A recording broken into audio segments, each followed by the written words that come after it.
Miqueias capítulo 5, a partir do versículo número 2 até o versículo número 4. Miqueias capítulo 5, versículo 2 a 4.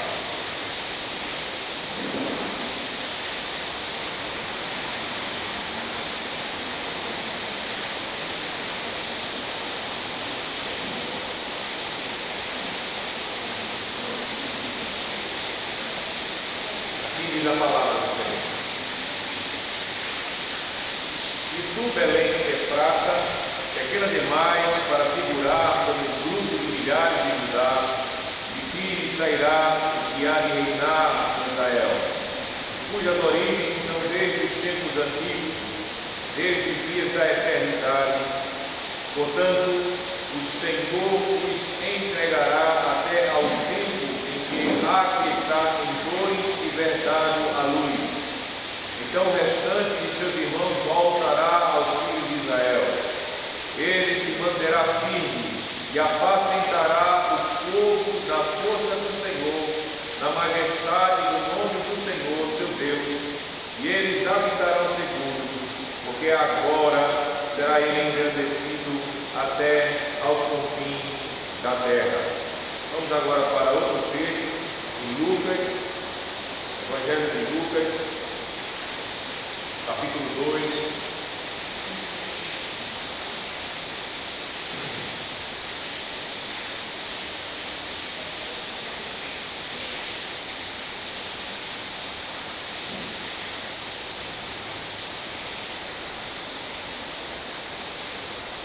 Nós iremos ver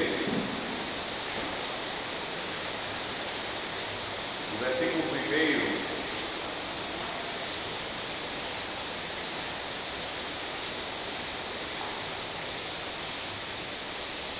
até o versículo de número 7. Lucas capítulo 2, 1 a 7. Naqueles dias foi publicado um decreto de César Augusto, convocando toda a população do império para recensear-se. Este, o primeiro recenseamento, foi feito quando Quirino era governador da Síria.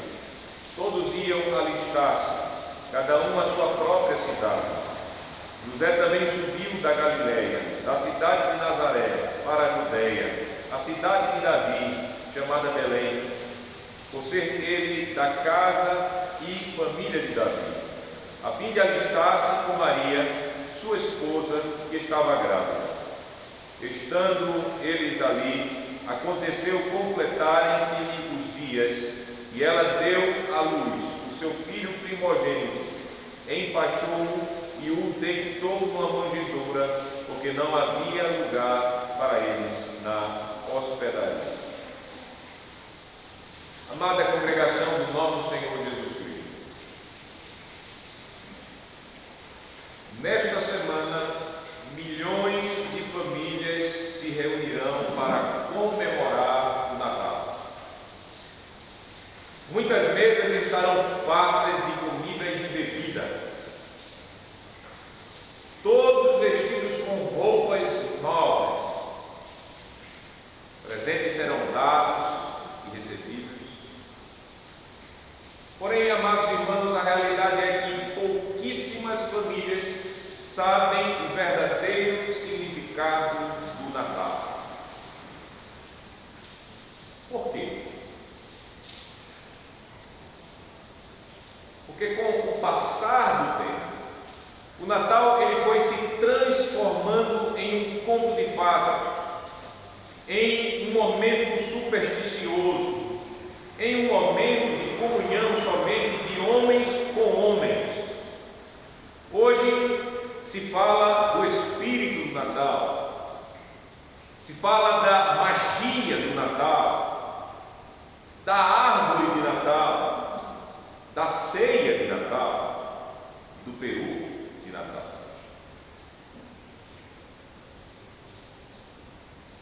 Onde está a pessoa que dá sentido ao Natal? Chegou o Natal. Onde está a mensagem de Jesus Cristo no Natal de hoje? Por isso nós precisamos ouvir a mensagem de Jesus. Pois chegou o Natal. O Natal que nos mostra que o soberano Deus, ele cumpriu a promessa. Na cidade de Belém nasceu o nosso Rei Eterno e Salvador. Esse é o tema de nossa pregação nesta noite.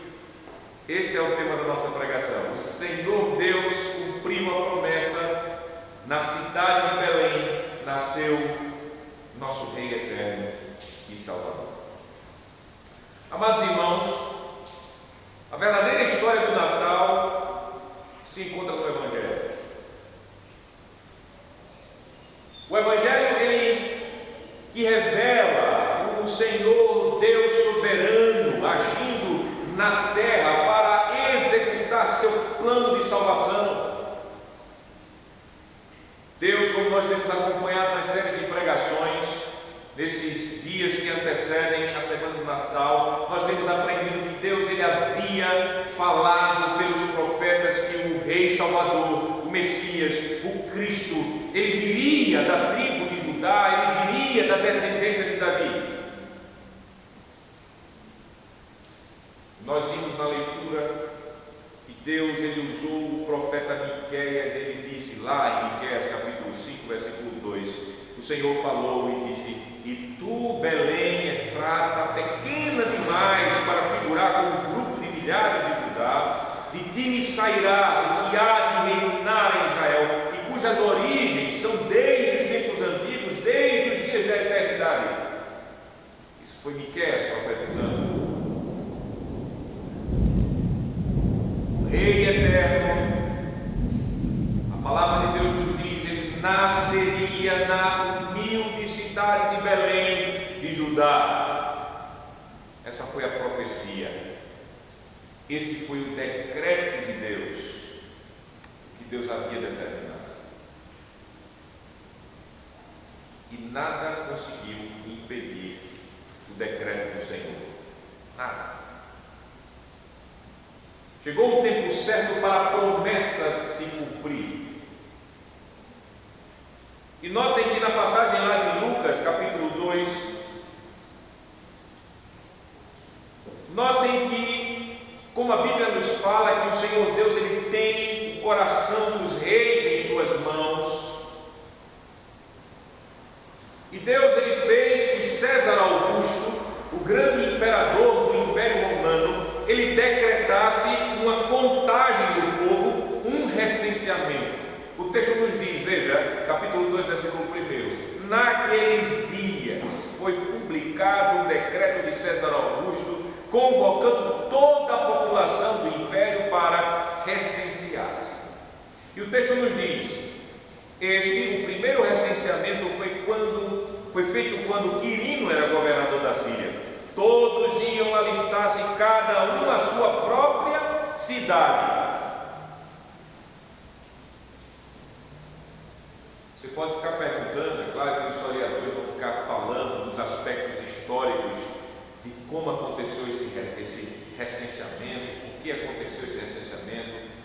Válidas questões históricas, sim, para nós. Mas a pergunta que eu quero fazer: por que esse recenseamento ele tinha que acontecer? A resposta, meus amados irmãos, simples, prática para nós, crentes em Cristo Jesus. Esse recenseamento tinha que acontecer porque José e Maria deviam chegar em Belém. Deviam chegar em Belém, José e Maria.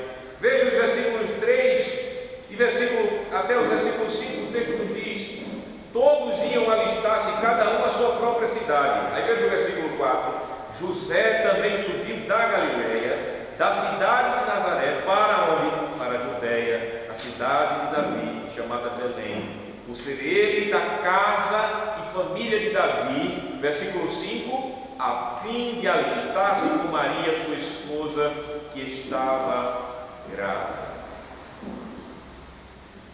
José e Maria, eles deveriam chegar à cidade de Davi.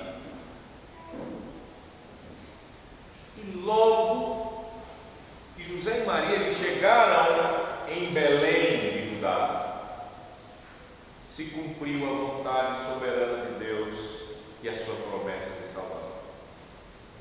Pois diz o texto, o versículo 6, veja o versículo 6, por favor, o texto diz: estando eles ali onde? Em Belém de Judá. Estando eles ali, aconteceu completarem-se os dias. Os dias de quê? Da gestação, da gravidez. E o texto continua, versículo 7: e ela deu à luz o seu filho primogênito, o primeiro filho dela, e enfaixou e o deitou numa manjedoura, porque não havia lugar para ele na estrebaria. O texto é muito claro. O Espírito diz: estando eles ali. O texto é muito claro. Notem que o texto diz: ao completarem-se os dias. Tudo estava acontecendo dentro do tempo certo. Deus não opera fora do tempo. Deus, ele determina que as coisas aconteçam no tempo certo. Maria deu à luz ao seu filho primogênito. O primeiro filho da virgem que o Senhor escolheu. O filho, o descendente de Davi, o Rei eterno, o Salvador prometido, nascido em Belém para reinar em Israel, como Miqueias profetizou pelo Espírito do Senhor. O Natal aconteceu. O soberano Deus, ele cumpriu a sua promessa. Na cidade de Belém nasceu o Rei eterno e Salvador.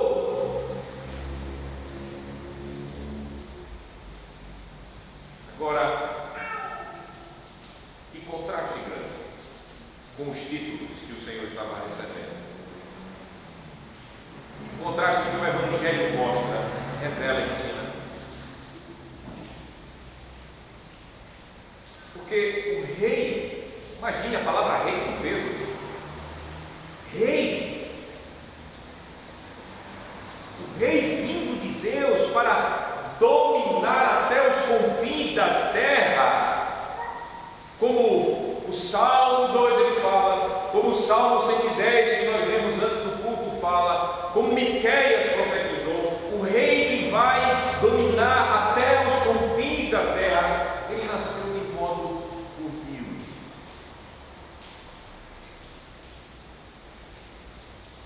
Versículo 7 ele nos diz, vejam por favor, e ela deu à luz o seu filho primogênito, e o texto nos diz: enfaixou, enrolou em faixas e o deitou numa manjedoura.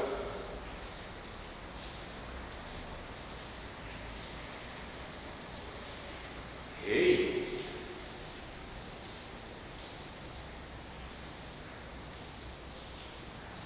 Que nasce e é vestido dessa forma e é colocado dessa maneira.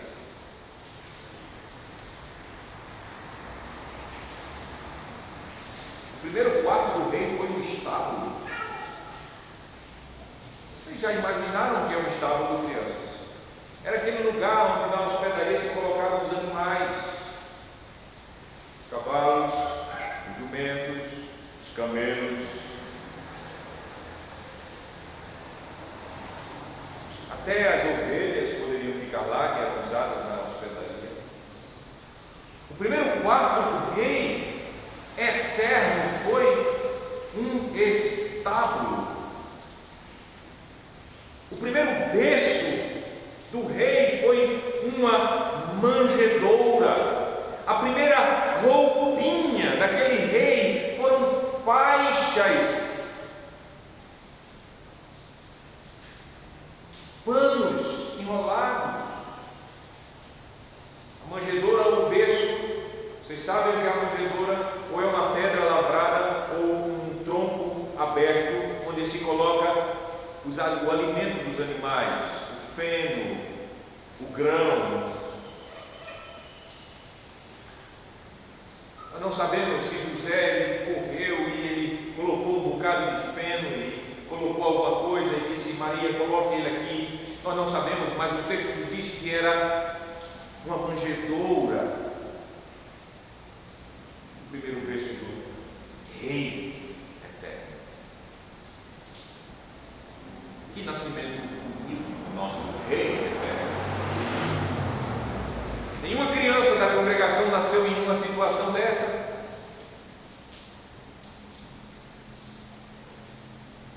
E outro detalhe que o texto nos diz que o rei ele não foi recebido por seu povo.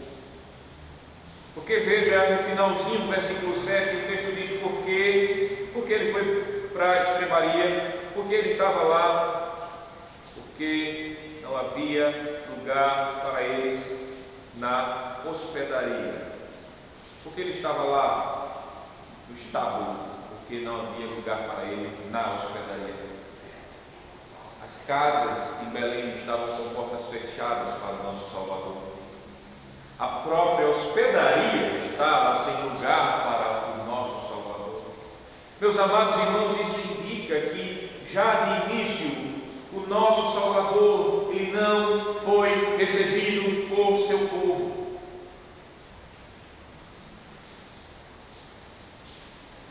Como isso pode acontecer? Ou pôde acontecer?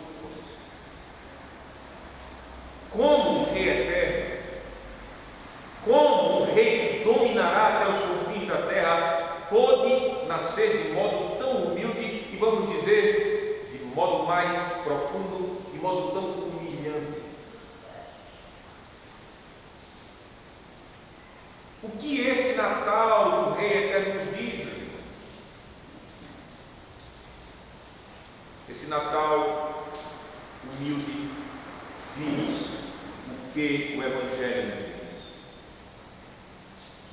Veja, por favor, 2 aos Coríntios, segunda carta aos Coríntios, capítulo 8. Segunda carta aos Coríntios, capítulo 8.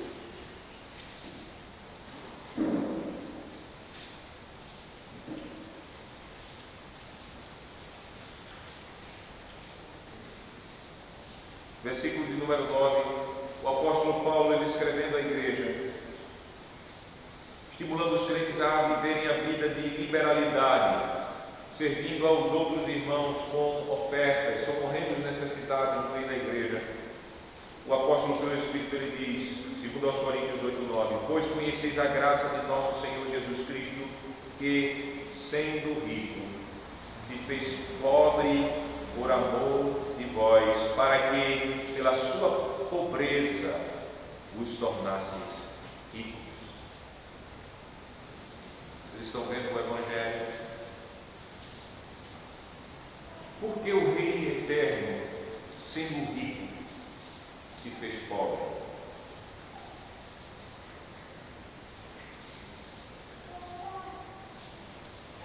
Porque ele amou a sua igreja. Para que o Rei Eterno, sendo rico, se fez pobre? Para que pela sua pobreza vocês, eu e vocês, como povo de Deus, fôssemos feitos ricos da graça. Por isso, quando nós ouvimos esse Evangelho, vendo o humilde nascimento do Senhor Jesus, e vendo e ouvindo isso que o apóstolo está escrevendo, meus irmãos, nosso coração se enche de glória somente ao nosso Rei Eterno e Salvador Jesus Cristo. Glória somente a Ele. E percebam que o Natal nos conta o amor gracioso de um Deus soberano. Natal nos conta isso, o amor soberano, o amor gracioso de um Deus soberano. O Natal aconteceu, como diz João capítulo 3, versículo 16, 16: porque Deus amou ao mundo de tal maneira que deu o seu Filho unigênito, para que todo o que nele crê não pereça, mas tenha a vida eterna. O Natal aconteceu porque Jesus ele quis conceder a sua graça salvadora ao seu povo. Eu pergunto, você pode imaginar que mensagem de amor é o Natal de Jesus? Que mensagem de amor é o Natal de Jesus? Foi o amor de Deus Pai que fez o Rei Eterno, Jesus Cristo, tomar a nossa natureza humana, nascer como um bebê pobre e humilde. Foi o amor do Pai, de Deus soberano, que fez Jesus encarnar e nascer como um bebê pobre e humilde, para que pudesse morrer como um homem maldito em nosso favor.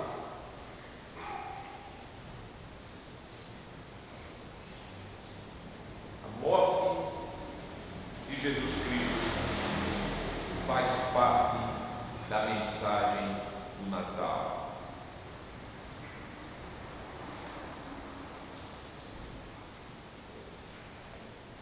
Pois a obra salvadora de Deus não parou na manjedoura, não terminou em Belém de Judá.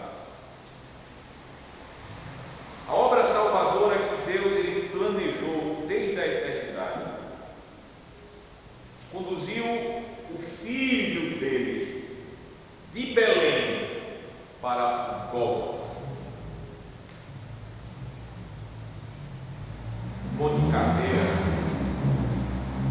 pois no Gólgota, lá no Monte Caveira, a oferta por nosso pecado seria oferecida a Deus quando o Filho de Deus ele estivesse na maldita cruz. Entenda, meus amados irmãos e amigos ouvintes, que a encarnação, que o nascimento, que a estrebaria, que a manjedoura, que as faixas revelam a humilhação do Filho de Deus. Isso é fato. Mas foi na cruz que a humilhação e a pobreza de Jesus chegou ao seu ponto mais alto, ao seu clímax, lá na cruz. Porque se você olhar o relato do Natal, notem que o Senhor Jesus, ele nasceu, ele foi envolto em uma faixa. Notem que quando ele nasceu, na noite de Natal, que aconteceu o nascimento dele numa noite, apareceram anjos, apareceu a glória do Senhor brilhante diante dos pastores no campo, como nós aprendemos lá em Lucas capítulo 2, a partir do versículo 8 até o versículo 20. Anjos, milhares de anjos, enfeitaram o céu, falando aos pastores, dizendo: na cidade de Belém nasceu um rei. A noite do nascimento, ou na noite de humilhação, mas deu para se ver na noite a glória de Jesus sendo anunciada.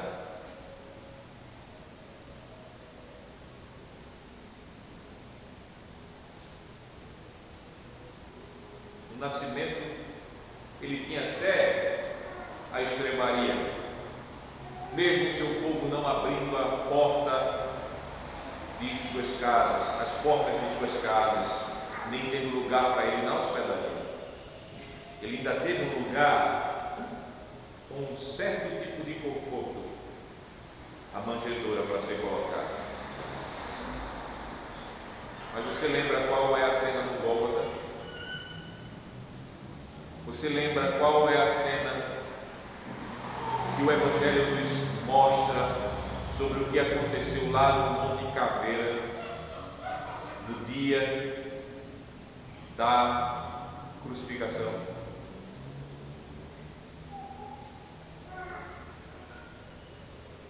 Lembre-se, meus irmãos, que a ira de Deus se mostrou naquele dia no Gólgota, mediante as trevas que tornou o meio-dia em noite.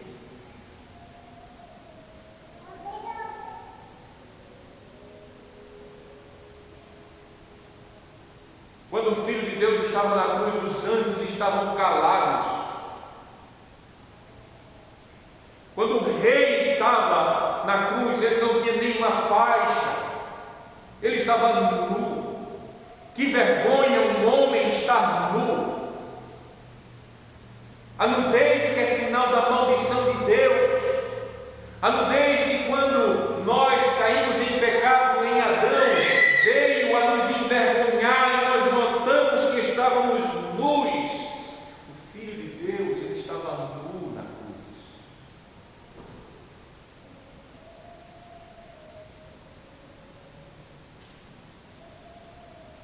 Nenhuma faixa para cobrir o seu rosto, o seu corpo fragilizado havia sido deixada por ele.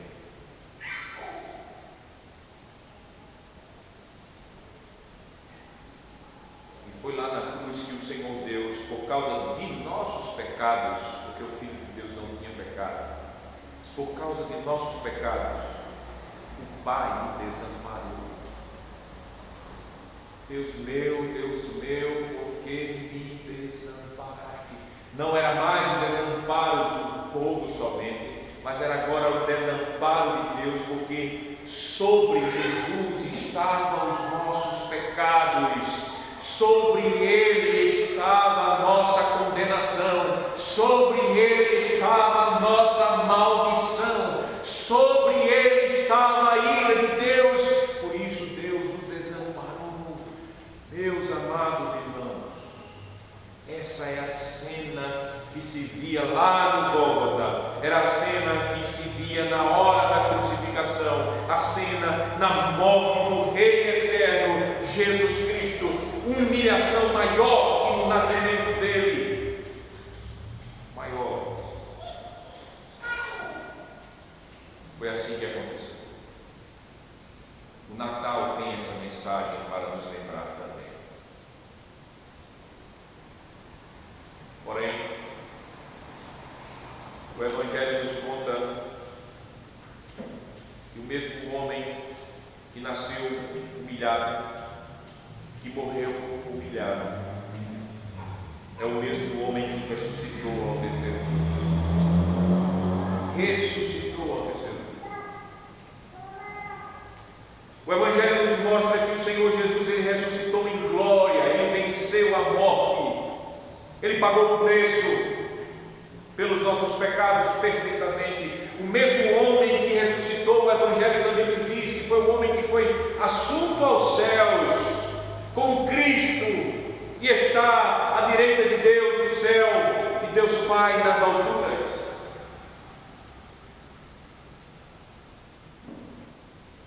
Esse Rei glorioso, descendente de Davi, que governa tudo e todos da direita de Deus, esse Rei glorioso que nos concedeu o seu Espírito Santo no dia de Pentecoste, este Rei glorioso que está conosco até a consumação dos séculos, esse mesmo Rei eterno e Salvador que está cumprindo a promessa do soberano Deus, promessa de salvação. Hoje, o Senhor Deus, que é Jesus é Deus, esse mesmo Rei está enviando os mensageiros dele por toda a terra. Lembre-se de Miqueias, ele não governará até os confins da terra. Ele é um Rei que está enviando os seus mensageiros, os seus pregadores, os seus embaixadores por toda a terra, mostrando a glória dele na pregação do Evangelho a toda a terra. Jesus Cristo, ele tem salvado de todas as nações, homens, mulheres, jovens e crianças, velhos e adultos.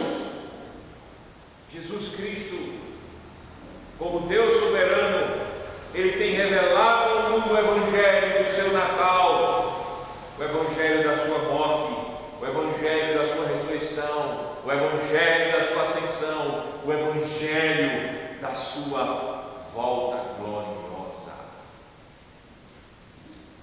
Portanto, o Deus soberano, ele cumpriu a sua promessa de salvação.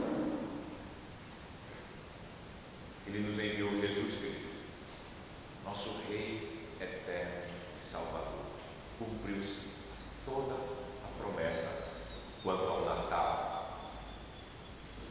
Concluindo, meus irmãos, eu pergunto a você que durante essas semanas que passaram, durante essa semana que começa hoje, especialmente as crianças e jovens, eu pergunto: será que o Natal de hoje, o Natal que está sendo contado pelo mundo, a você, pai, e aos filhos, ele conta o Evangelho que nós ouvimos nessa pregação? Não conta. O Natal que nós vemos na mídia, nas lojas, nas escolas, retira Deus de cena. Nada do Deus soberano que comanda o mundo se manifesta no Natal do mundo. Nada do Deus soberano que dirigiu todas as coisas para que o Rei eterno e Salvador chegasse é contado pelo Natal do mundo. Nada do Deus de amor e fiel no cumprimento da promessa de salvação é contado.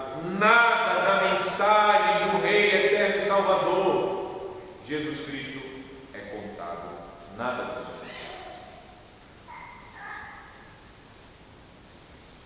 O Natal de hoje não é Natal de verdade. É puro paganismo, puro humanismo e puro materialismo. O Natal de hoje nós podemos dizer sem medo algum, Natal que o mundo conta, é uma obra do diabo. Uma obra do diabo para afastar dos ouvidos dos pecadores o Evangelho de Cristo Jesus. Simples, curto e grosso. O Natal de hoje, contado pelo mundo, é do diabo.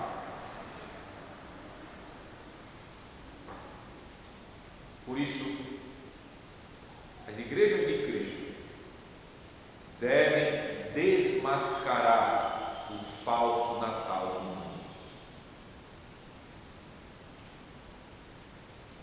Elas, as igrejas de Cristo, devem aproveitar essa época do ano, sabe para quê? Não para se calar. A igreja, nessa época do ano, nós como cristãos em nossas casas, onde nós estivermos,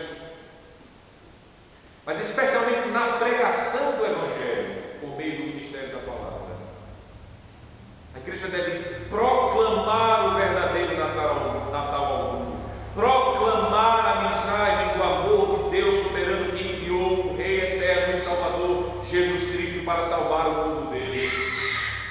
A igreja cristã precisa aproveitar esse tempo para chamar os homens ao arrependimento e à fé no Rei Jesus Cristo, o Rei que nasceu para nos salvar dos nossos pecados e da ira de Deus, o Rei que é e será exaltado até aos confins da terra e que todos deverão se dobrar diante dele.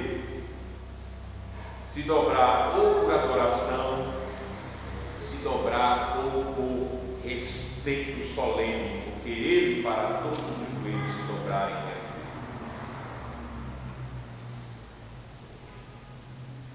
A igreja, além da obra de proclamação do Evangelho, aproveitando a oportunidade do Natal, tem a oportunidade de meditar,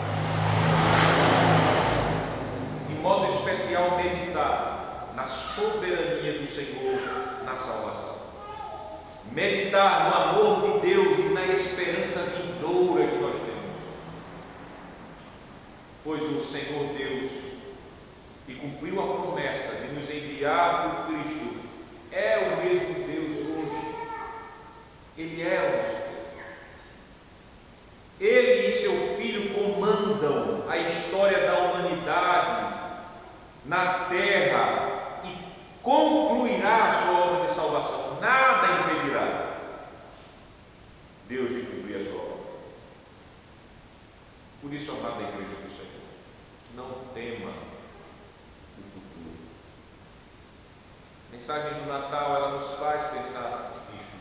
Não tema o futuro. Saiba que nada e ninguém pode nos afastar do amor de Deus que está em Cristo Jesus. O nosso futuro, por causa do fiel Deus e do Rei soberano Jesus Cristo, é só glória. Só glória. Pois o Filho de Deus, ele já sofreu toda a humilhação em nosso lugar. O Filho de Deus, ele já ressuscitou. O Filho de Deus, ele está à direita de Deus. E agora nós só esperamos o nosso Rei da Glória vir nos buscar. Maranata, ora vem, Senhor Jesus.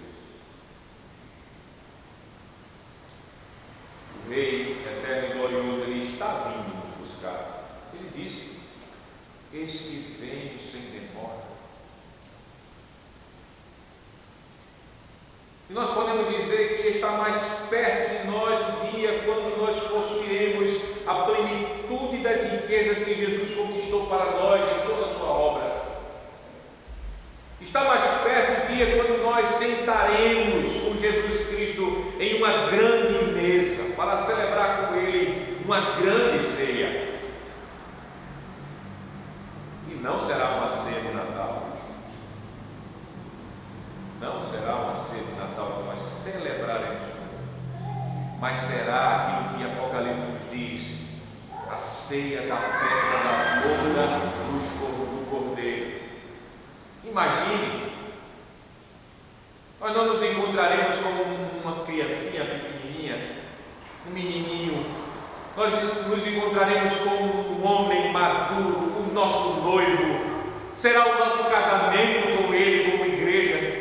Nós sentaremos com Ele, com toda a sua igreja, e ceiaremos com Ele, não um Natal, mas um casamento. Casamento. As bodas do Cordeiro.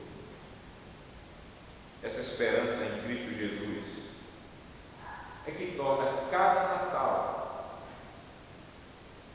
um feliz Natal, só para a igreja de Cristo. Essa esperança. Pois eu quero dizer mais uma coisa.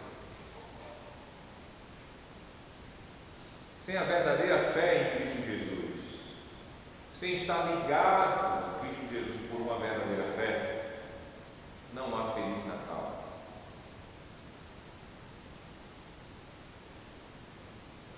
Por isso, somente a igreja de Cristo, somente aqueles que pela graça de Deus estão em Cristo pela verdadeira fé, têm um Feliz Natal. Mesmo que falte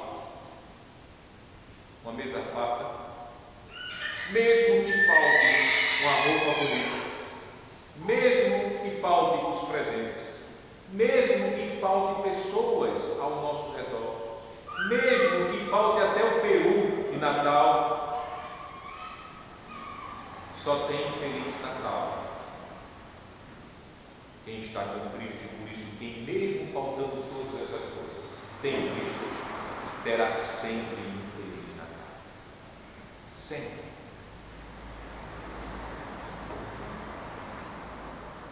E poderá celebrar o nascimento de Cristo como uma obra da redenção maravilhosa do grande Deus. Porque somente quem, pela graça de Deus e pela fé, tem Jesus Cristo como Rei eterno e Salvador, goza da felicidade eterna que é garantida pelo Deus soberano. O Deus soberano que nos deu o Rei eterno e Salvador, Jesus Cristo, e que o Natal nos prega esta mensagem. Que Deus nos abençoe com essa palavra. E que o Senhor Deus nos faça cada vez mais conscientes que nós temos, de fato, um verdadeiro motivo de celebrarmos o Natal e pelo